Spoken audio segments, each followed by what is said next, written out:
Hello folks, dahil Holy Month or Holy Week, so kailangan nating yung famous, laging ginagawa ng this is the Filipino tradition. So, lagi nating ginagawa, of course, kakanin. But for me, magsusuman ako ng kamuting kahoy. Meron po akong grated kasaba here. So, may nabibili kasi rito na frozen na. Of course, mas masarap sana yung fresh talaga. But, yun nga, wala po akong makuha.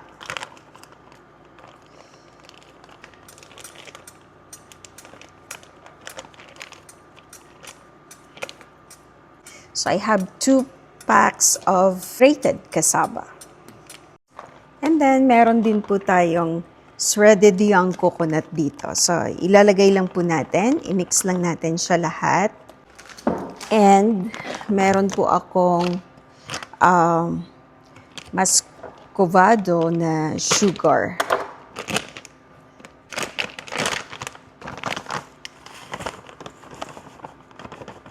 So, mix lang natin. Instead, na lalagyan ko dapat siya ng coconut milk. Pero, yun nga, ano na lang siya, optional na lang. So, today, hindi ko siya lalagyan ng coconut milk.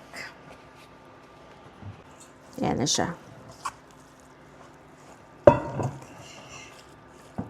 Mix lang natin to incorporate po lahat ng ingredients.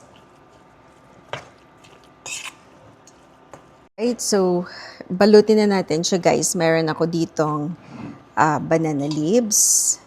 Depende sa arte ninyo kung paano ninyo siya balutin. Kayo na lang bahala. Dala ko lang naman siya kakain, hindi naman siya pangbenta. So ganito po ako. Ganito ko siya babalutin na lang. Yeah, of course, pasensya na kayo sa ating saging kasi nga hindi siya fresh na katulad sa atin. Binili ko ito as frozen lang. Okay, kung gusto mo naman nakaganon lang, and then kung meron kayong pantali is talian po ninyo. So maraming way. Okay? And guys, hindi lang yun ang option natin. So meron pa tayong option. Hindi po nating ilagay po dito. And then, i-steam po natin siya.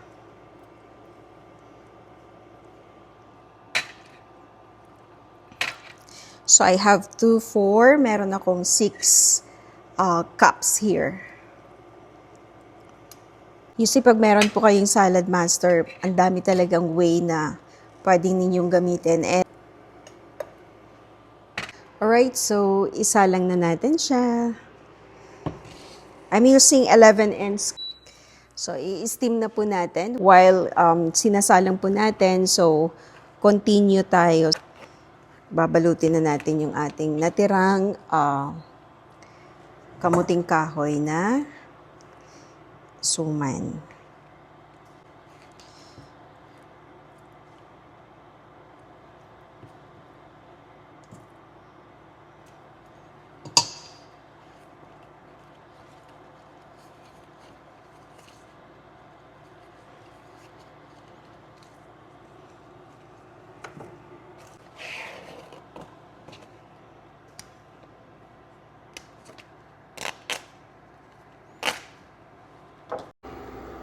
Alright guys, so titingnan na natin siya kung okay na after 20 minutes. So,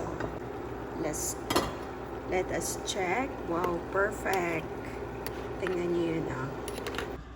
So, ito ang pinaka-the best tikiman portion after. So,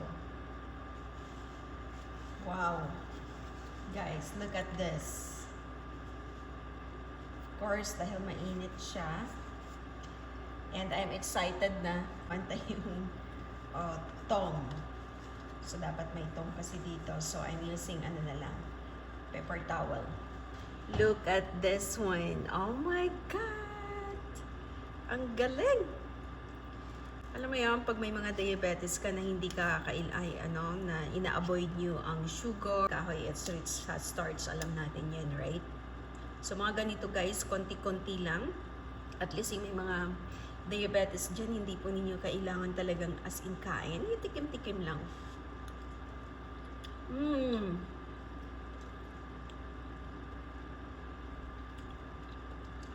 Sarap.